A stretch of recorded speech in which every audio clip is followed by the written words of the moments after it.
여러분 가정은 다 건강하십니까? 여러분 가정은 다 평안하십니까?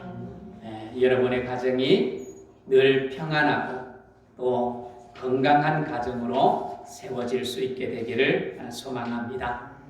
하나님이 가정을 창조하셨습니다.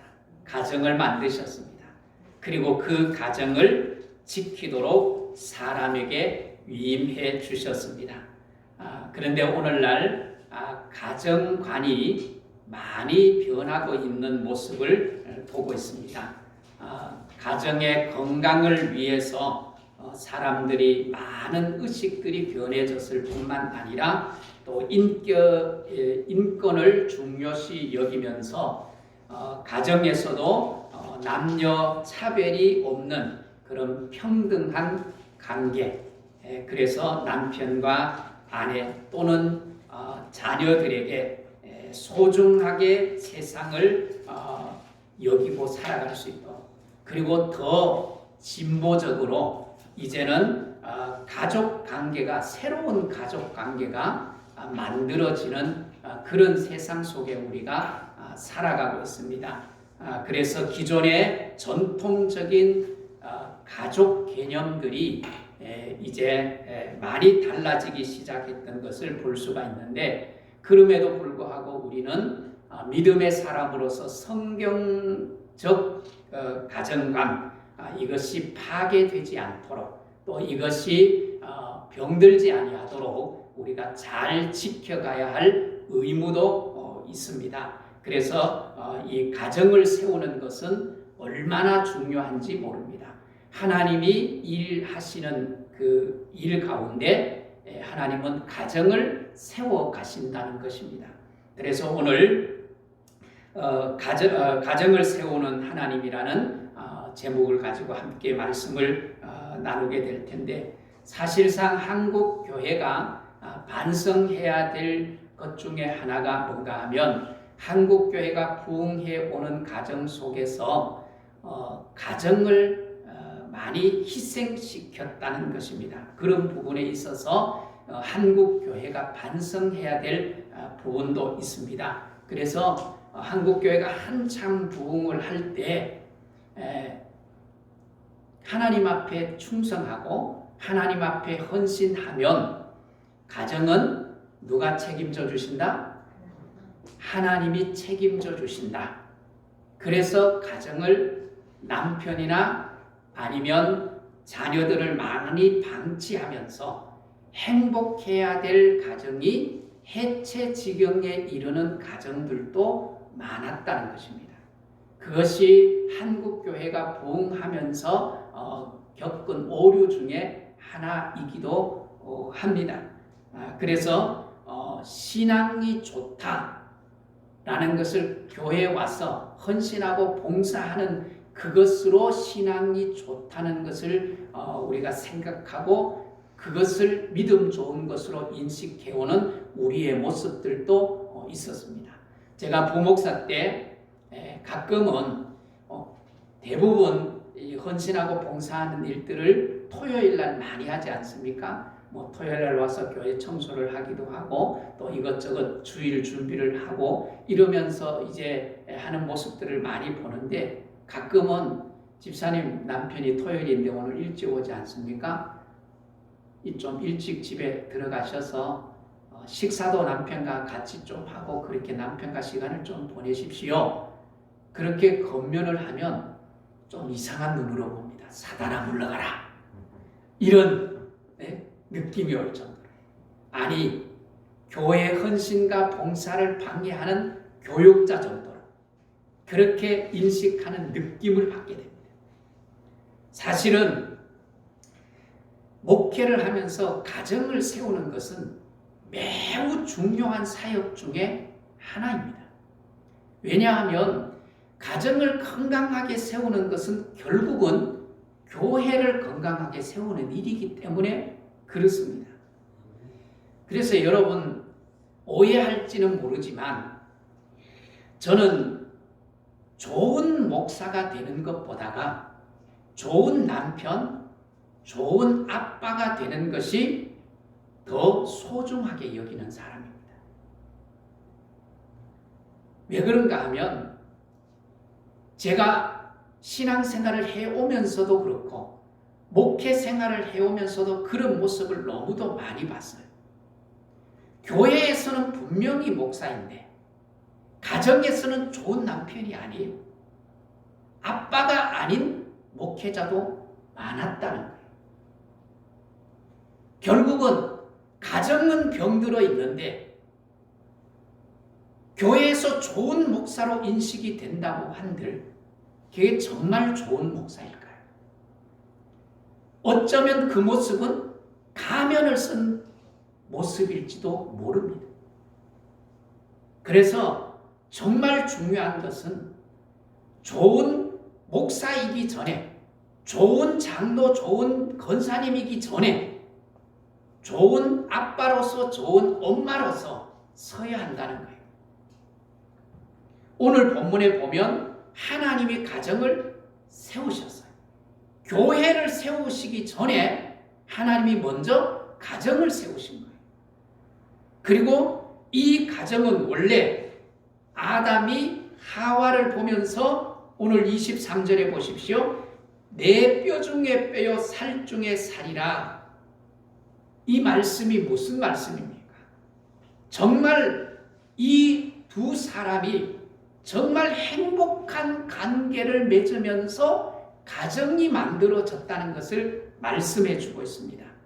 이렇게 행복한 뼈 중에 뼈요 살 중에 살이라고 할 만큼 서로를 격려하고 칭찬하는 행복한 관계 속에 뭐가 들어오는가 하면 죄가 들어와요. 죄가 들어오면서 가정이 병들고 가정이 파괴되기 시작한 거예요. 돕는 배필의 관계에서 어떤 관계가 됩니까? 서로 책임을 전가하는 관계, 서로 원망하는 관계가 되어버렸어요. 그리고 이 가정 속에 형인 가인이 동생인 아벨을 끔찍하게 죽이는 사건이 일어나게 됩니다. 비참하잖아요. 죄가 들어옴으로 말미암아 이런 일들이 일어나는 거예요. 사실 세상에 하나님이 창조하신 많은 동물들이 있습니다. 그 동물들 가운데 같은 종끼리 서로 물고 뜯고 사육하는 경우들이 종종 있어요. 그런데 그 가운데 가장 끔찍하게 가장 자주 사육이 일어나는 종이 뭔가 하면 우리 사람입니다. 우리 사람. 그래서 역사 속에서도 보면 끔찍하게 사람을 죽이는 사건들이 얼마나 많이 일어나고 있는지, 그리고 때로는 종교라는 이름을 가지고 끔찍하게 사람을 죽이는데 이게 가인의 후예의 모습들입니다.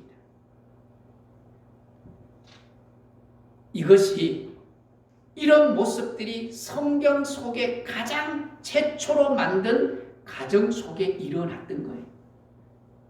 죄가 들어오면서 가정이 건강해야 되었는데도 불구하고 가정이 건강하지 못했습니다. 성경 전체를 읽어보면 가정 얘기가 참 많이 나오는데 건강한 가정 얘기는 별로 없어요.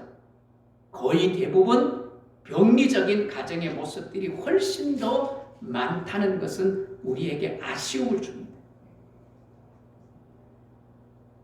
성경 속에 가장 위대한 인물을 여러분 어떤 사람으로 꼽으세요?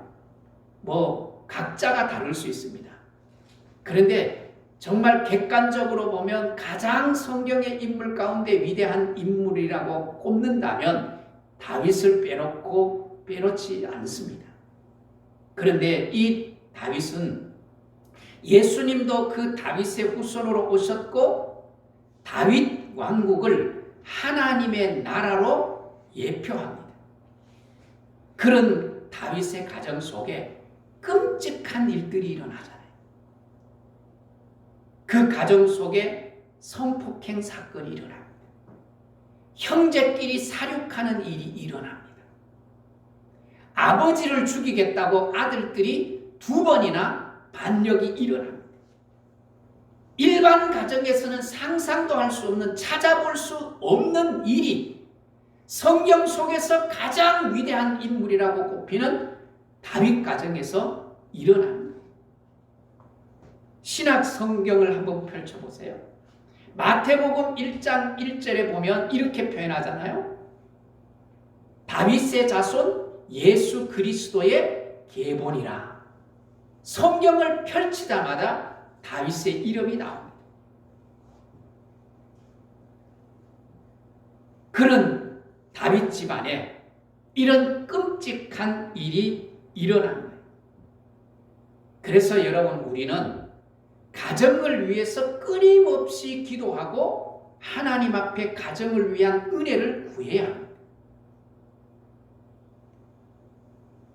아무리 세상에서 큰 일을 했다 할지라도 가정을 세우는 것은 결코 쉽지 않습니다. 돈이 있으며 권력이 있으며 또 아니면 많은 지식을 가지고 있으면 가정을 건강하게 세울 것 같은데 그 권력이, 그 돈이 때로는 가정을 무너뜨립니다. 그래서 다윗 가정을 보면서 느끼는 것이 뭔가 하면 하나님의 은혜 없이는 안 되는구나. 하나님의 은혜 없이는 안 되는구나. 그래서 하나님 앞에 우리가 기도하고 날마다 하나님의 은혜를 구해야 합니다. 오늘 그런 가정이 되기를 주의 이름으로 축복합니다. 여러분, 가족은 누구도 대체할 수가 없습니다. 가족은 건강한 사람만이 건강한 가족을 만들어 갈 수 있습니다. 요즘 AI라고 하는 인공지능이 가족을 대체하는 경우도 있습니다. 지자체에서 혹은 국가에서 AI, 인형을 닮은 AI 인공지능이 연세 많고 홀로 사시는 어른들을 위해서 AI가 가족 대처를 해주는 경우가 있습니다. 그래서 복지 차원에서 나라가 그런 일들을 해주는데 AI가 혼자 사시는 어른들에게 말을 걸어주기도 하고 때로는 치매 체크를 해주기도 하고 또 위급한 상황이 있을 때 응급처치를 해주기도 합니다. 그러면서 뭐예요? 말동무도 되어주고 또 약 먹을 시간이 되면 약 먹을 시간이 되었다고 알려주기도 하고 밥 먹었냐고 물어보기도 하고 이것이 AI 인공지능이 가족을 대처해서 하는데 완벽하지 않아요. 제가 상담을 하면서 외로운 사람들이 전화를 참 많이 합니다. 그것도 1시 막 2시에 합니다. 새벽에. 왜 전화했냐고 물어보면 외로웠어. 이야기할 사람이 없어서 전화를 했다. 진정한 가족의 대체를 해줄 사람은 이 땅에 없어요. 우리나라 가족 이 구조를 보면 며칠 전에 제가 운전을 하면서 뉴스를 듣는데 우리나라 가족 구조 중에 2인 가족, 3인 가족, 4인 가족보다가 더 많은 가족이 있어요. 그게 1인 가구입니다. 1인 가족. 40%가 넘었대요. 이렇게 가족 구조가 점점 변합니다. 그래서 우리는 건강한 가족으로서 부모 혹은 자녀, 아내, 남편 서로 배려하고 돌봐주는 노력이 우리에게 필요합니다. 여러분, 신앙이 좋다, 믿음이 좋다, 정말 교인답다. 이것이 어디에서 증명돼야 됩니까? 교회에 와서 그것이 증명되기보다는 그 앞서 가정 안에서 이게 증명이 되어져야 돼요. 그래야만이 신앙의 계대를 이어갈 수 있습니다. 정말 우리 아빠는 믿음 좋아. 우리 엄마가 믿는 예수를 나도 믿고 싶어. 그게 증명이 되어져야 다음 세대의 신앙이 이어질 수 있지 않겠어요? 그래서 다음 세대도 교회가 건강해질 수 있는 거예요. 그래서 바울이 뭐라고 합니까? 가족을 돌보지 않는 것은 불신자보다 뭐하다? 더 악한 자라고 선포를 하는 거예요. 오늘 가정을 소중하게 다룰 수 있는 그런 은혜가 있기를 주의 이름으로 축복합니다. 지금 우리가 코로나19 때문에 여러 상황이 어렵고 힘든 가운데 있어요. 그런데 이 코로나가 어떤 면에서는 한국교회에 새로운 도전을 주기도 합니다. 코로나 때문에 가정예배 드리는 수가 많아졌고 횟수도 많아졌습니다. 그리고 가족들이 각각 다른 교회를 다니는데 현장 예배를 못 드리게 되므로 가족들이 함께 영상 앞에서 함께 예배 드리는 시간들이 생겨졌어요. 어떻게 보면 그렇게 함께 예배를 드리면서 가족의 소중함을 다시 깨닫게 되는 코로나19가 우리에게 도전을 주는 또 긍정적인 면도 있습니다. 그래서 우리는 예수 믿는 우리의 가정에 대한 건강한 의식 그리고 건강한 생각을 가지고 가족 관계가 건강하게 이루어지게 되기를 주의 이름으로 축복합니다. 그래서 우리는 가족을 소중하게 여기고 날마다 하나님 앞에 기도하면서 하나님의 은혜를 구하면서 가정을 건강하게 만들어 가기 위한 노력이 필요한 거예요. 저는 1994년도 30세에 목사 안수를 받았습니다. 저는 어릴 때부터 목사가 꿈이었고 비전이었어요. 그래서 자라면서 한 번도 딴 생각을 해보지 않았어요. 그 길만 왔어요. 그런데 30년이 걸렸습니다. 30년이 걸릴 뿐만 아니라 목사가 된 후에도 끊임없이 공부를 해왔고 지금도 공부하고 있습니다. 그런데 아직도 부족한 부분이 많고 미숙한 부분이 많고 때로는 부끄러운 부분들도 있습니다. 그렇게 많이 공부하고 그렇게 많이 노력해도 부끄러운 점이 많은데 제가 좋은 남편이 되겠다고 공부해 본 적이 한 번도 없습니다.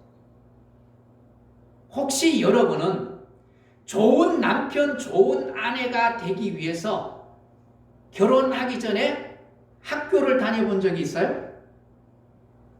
저는 좋은 아빠가 되겠다고 정규 학교를 다녀본 적이 없습니다. 왜? 좋은 아빠를 만드는 정규 학교 자체도 없었고 그럴 생각도 못했었어요.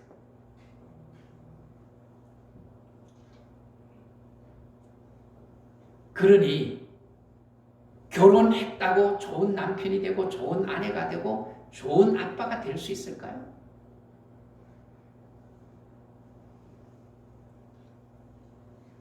그래서 오늘 우리는 건강한 인격, 건강한 사회 구성을 이루는 것은 건강한 가정 속에서 훈련되지 않으면 사실은 이게 불가능해요. 그래서 정말 중요한 것은 가정이 건강해야 돼요. 그래서 건강한 남편과 건강한 아내가 건강한 가정을 구성한 자녀들에게 그런 모습들을 가르쳐 줄 뿐만 아니라 그것을 몸소 보여줄 때 그 속에서 건강한 인격이 자라고 가치관이 자라고 그리고 세상 사회에 나가서도 건강한 구성으로서 자기 역할을 감당해 낼 수 있게 되는 거예요. 근데 이게 훈련이 되지 않으니까 직장에 취직을 했는데도 사람과의 관계가 너무 힘들다. 오늘 건강한 가치관과 따뜻한 가슴을 가지고 건강한 사회 구성으로 살아갈 수 있도록 가정에서 훈련되지 않으면 안 되는 거예요. 기본적인 인간관계 또한 사회 구성으로서 사회화되는 가정, 이 가정은 어디에서 이루어지는가 하면 나의 가정 속에서 이루어져야 한다는 거예요. 그래서 가정을 우리는 소중하게 여겨야 합니다. 혹시 여러분 안에 상처, 여러분 안에 이 아픔이 있다면, 또 가슴 속에 쓴뿌리가 있다면 예수 그리스도 안에서 치유받는 은혜가 있기를 주의 이름으로 축복합니다. 이게 치유되지 아니하면 상처가 대물림되는 거예요. 상담 심리학적으로도 상처는 세습된다고 말합니다. 이걸 나에게서 끊어야 되지 이걸 또 물려줄 수는 없지 않습니까? 혹시 우리가 좋은 부모를 만나지 못해서 내 안에 상처와 아픔, 쓴뿌리가 있다 해도 우리는 복음 안에서, 그리스도 안에서 이제는 정말 믿음 안에서 그것을 회복할 수 있는 놀라운 힘이 있어요. 그걸 극복해낼 수 있는 믿음의 성도들이 될 수 있기를 주의 이름으로 축복합니다. 관계가 좋지 않으면, 또 건강한 관계를 이어갈 수 없으면 사실상 교회 생활도 매우 불편합니다. 가족 관계도 불편할 뿐만 아니라 교회 생활도 불편하고 일상생활 속에서 사람과의 부딪힘으로 여러 가지 힘듦이 나타납니다. 그래서 가정을 잘 가꾸어야 하는 거예요. 오늘 본문에 보면 하나님이 아담을 창조하시고 하나님이 창조한 동물들을 아담 앞으로 끌어오시면서 이름을 짓게 했어요. 이름을 지으면서 아담이 깨달은 것은 동물들도 돕는 배필이 있네. 다시 말하면 함께 사는 가족이 있네. 나는 혼자 외롭다. 그 외로움을 느끼게 하신 하나님이 아담에게 그 아담을 위하여서 누구를 만들어요? 하와를 만드셔서 하와에게 하와를 아담에게 안겨주는 거예요. 아담이 그 하와를 보면서 뼈 중에 뼈요 살 중에 살이다. 그러면서 뭐를 이루게 되죠? 가족을 이루게 됩니다. 가족을 이루면서 그 가족을 어떻게 표현하고 있습니까? 24절을 한번 보십시오. 24절을 보면 남자가 부모를 떠나 그 아내와 합하여 둘이 뭐가 됐다? 하나가 됐다. 한 몸이 되었다. 그랬어요. 두 사람이 하나를 이루었다는 중요한 개념이 뭐예요? 나눌 수 없다는 거예요. 절대로 나눌 수 없다는 거예요. 나누면 하나가 되고 셋이 되는 것이 아니라 나누면 죽는다는 거예요. 나눌 수 없다는 것은 나누면 죽는다는 거예요. 그래서 여러분, 저는 여기서 부부가 나눌 수 없다는 개념에서 머물지 않고 더 확대하고 싶어요. 더 확대하고 싶어요. 그게 뭔가 하면 부모이든 부부이든 형제이든 나누면 불행해지는 거예요. 나누는 순간 가정은 병들기 시작해요. 아픔이 찾아와요. 고통이 찾아와요. 여러분, 그래서 우리는 나누지 말아야 돼요.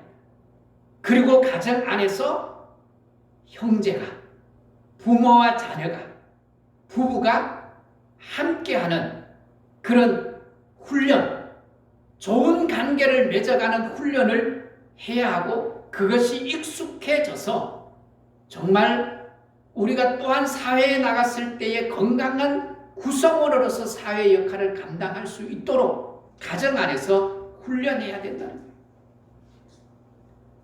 그래서 하나님은 창조하신 가정 속에 무엇을 담아주셨는가 하면 세상을 담아준 거예요. 가정 속에서 훈련된 사람이 세상을 건강하게 그 역할을 감당해 낼 수 있다는 거예요. 그래서 오늘 우리는 이렇게 가정 안에서 훈련됨으로 말미암아 하나를 이루어요. 가정이 하나가 되어지면 그 가슴 안에 뭐가 심겨지게 되는가 하면 나의 가정이 하나일 뿐만 아니라 온 인류가 하나라는 의식을 갖게 되는 거예요. 그래서 모든 사람, 모든 인간은 존엄하다, 존중받아야 할 대상으로 여기는 중요한 사상을 가지게 되는 거예요. 여러분 누가복음을 한번 읽어보십시오. 누가복음을 읽어본 누가복음 3장에 예수님의 족보가 나와요. 그런데 예수님의 족보는 요셉에서부터 위로 올라가는 거꾸로 족보를 말합니다. 요셉의 아버지는 누구? 그 아버지는 누구? 그러면서 쭉 올라가면서 마지막에 아담까지 올라가고 아담 위에는 누가 있다고요? 하나님이 있다. 그러니까 모든 인류는 하나님으로부터 왔고 하나님 안에서 모든 인류는 뭐라는 거예요? 하나라는 거예요. 하나. 이런 인식, 이것은 그리스도 안에서 중요한 사상이에요. 그래서 모든 민족을 예수 믿게 하는 복음 전도는 바로 여기에 근거하는 거예요. 모든 민족이 예수 믿어 하나가 되도록 하는 사명을 우리에게 주셨고 그 정신을, 그 사랑을 우리가 계승하고 있는 거예요. 그런 믿음의 사람들이 될 수 있기를 주의 이름으로 축복합니다. 또 하나의 사상은 무엇인가 하면 18절에 보면 돕는 배필입니다. 18절을 보십시오. 돕는 배필을 지으셨다라고 말합니다. 돕는 배필. 여러분 돕는 배필은 너를 위해서 내가 유익을 누리는 것이 아닙니다. 내가 너를 위해서 존재하는 것입니다. 그래서 아내나 남편은 나는 당신을 돕기 위해서 있다 라는 생각을 가지고 살아가야 돼요. 부모는 자녀를 돕는 자입니다. 부모가 자신이 이루지 못한 꿈을 이루기 위해서 자녀를 살피는 것이 아니라 정말 자녀를 마음껏 세상에 나가서 자신의 꿈을 펼치도록 부모가 해야 할 일은 그 자녀를 돕는 역할을 합니다. 자녀 역시도 마찬가지입니다. 자녀 역시도 부모를 뭐예요? 돕는 거예요.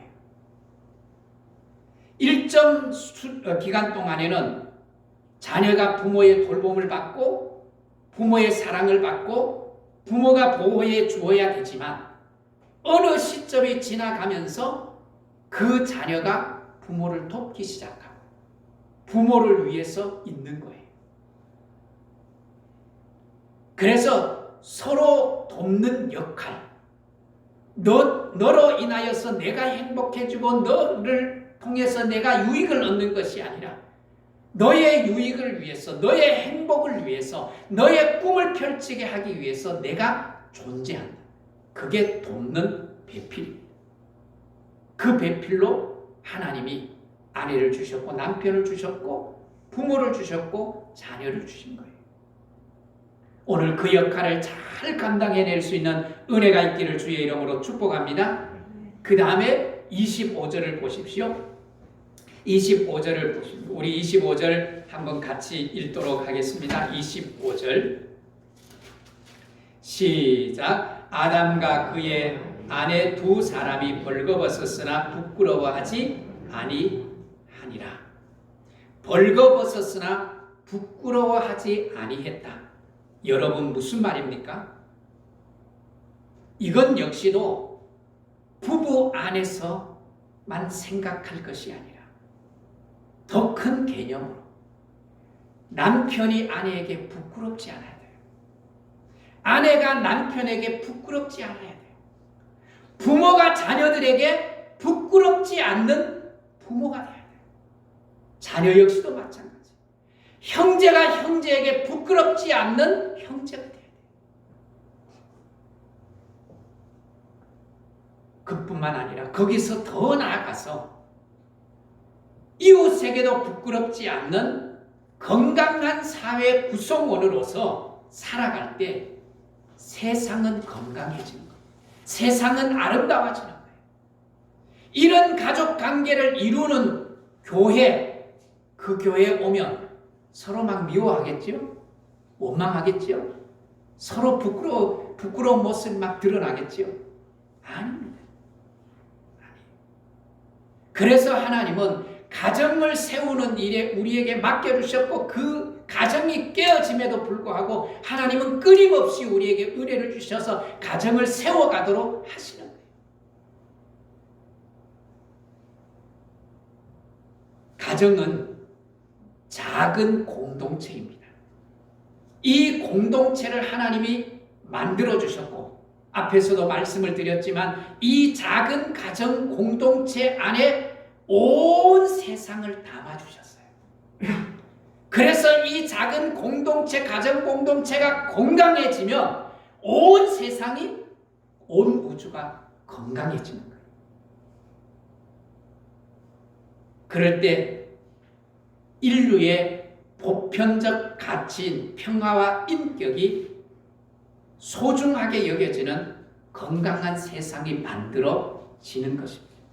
그리고 우리는 그런 소중한 세상의 일원으로서의 동참하게 되는 거예요.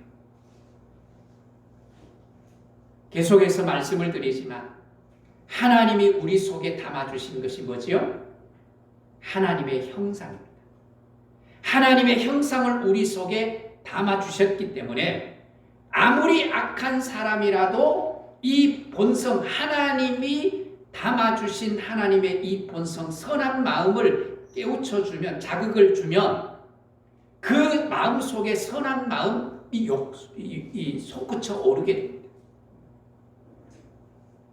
여러분, 너에게 너무나 소중한, 나에게 너무나 소중한 너라는 영화가 있어요. 이 영화의 내용이 어떤 내용인지 혹시 아십니까?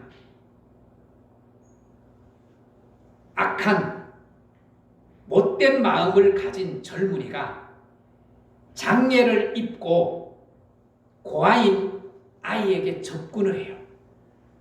왜 접근을 하는가 하면 그 아이가 가지고 있는 재산을 빼먹기 위해서 접근을 해요. 그런 못된 마음을 가지고 접근을 해서 그 아이와 함께 생활을 하면서 아이에 대한 사랑이 조금씩 살아납니다. 그리고 아이로 통하여서 감동을 받기 시작해요. 그러면서 이제는 내가 이 아이를 돌봐야 되겠다. 그러면서 그 영화가 해피엔딩으로 끝납니다. 악한 마음을 가지고 접근을 했는데 거기에 자극을 받다가 보니까 선한 마음으로 바뀌었어요. 왜 그럴까? 그 인간 본성 속에 하나님의 형상 선한 마음을 담아주셨기 때문에 그 마음이 자극이 되면 나도 모르는 사이에 선한 마음이 일어나는 거예요. 그것을 하나님이 우리 속에 담아주셨어요. 그렇기 때문에 우리 안에 있는 이 하나님의 형상, 사랑의 형상, 선한 마음의 형상, 이 형상들을 끊임없이 우리가 훈련하고 이것이 살아나도록 해야 돼요. 그럴 때 우리가 어느새 가족 관계처럼 세상 사람들도 나의 가족처럼 느낄 수 있게 돼요. 이해관계 속에서 맺어진 관계인데 그 이해관계 속에서 맺어진 사람들이 서로 마음을 나누다가 보니까 이제는 어떻게 해요? 혈연관계에서 맺어진 형제보다가 더 깊은 사랑, 따뜻한 관계가 되어질 수 있다는 거예요. 그것이 왜 그런가 하면 우리 속에 하나님의 형상을 담아주셨기 때문에 가능한 거예요. 그래서 우리 안에 이 형상을 날마다 훈련하고 이 형상을 날마다 건강하게 살려갈 수 있는 그런 은혜가 있기를 주의 이름으로 축복합니다. 그래서 여러분의 가정을 건강하게 세우시고 좋은 세상 만들어 가시고 그리고 나의 일상의 삶도 따뜻하게 살아갈 수 있도록 도전받는 그런 도전받는 믿음의 성도들이 될 수 있기를 주의 이름으로 축복합니다.